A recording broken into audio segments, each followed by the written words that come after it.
Hello, welcome to Anglè sans redi. Pa bliye, depi ou tombe sou channel sa ou la kayo.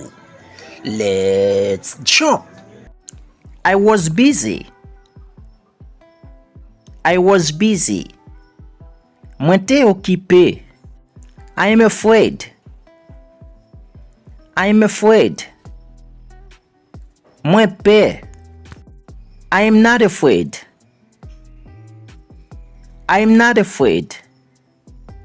Mwen pa pe.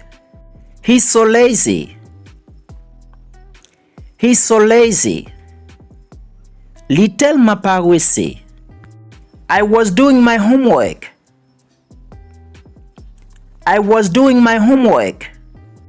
Mwen tap fe devwa mwen. I can't trust you.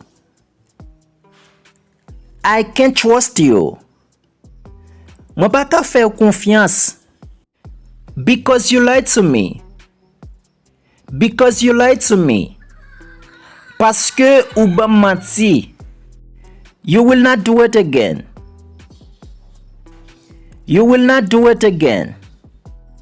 Ou pap fel anko. We can do that later. Nou ka fe sa pita. Do you want me to wait for you?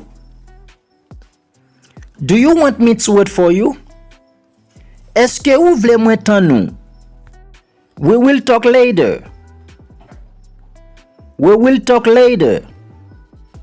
Na pale pita. I don't know what to do.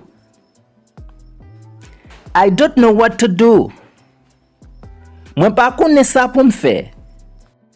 I am on the bus. Mwen an bis la. She is a driver. Li se yon chauffeur. She knows how to drive. Li kon kondwi. What's your favorite color?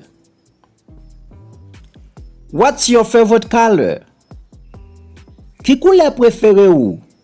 My favorite color is blue.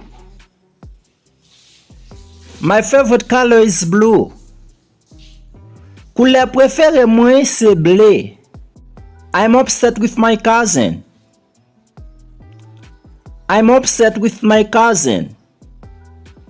Mwen fache ak kouzem nan. My sister is a nurse.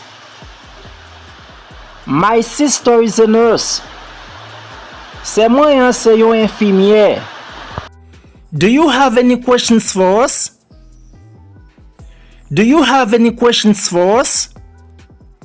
Eske ou gen kek kesyon pou nou?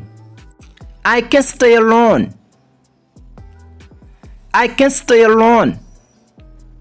Mwen pa karete pou kont mwen. Thank you. Merci.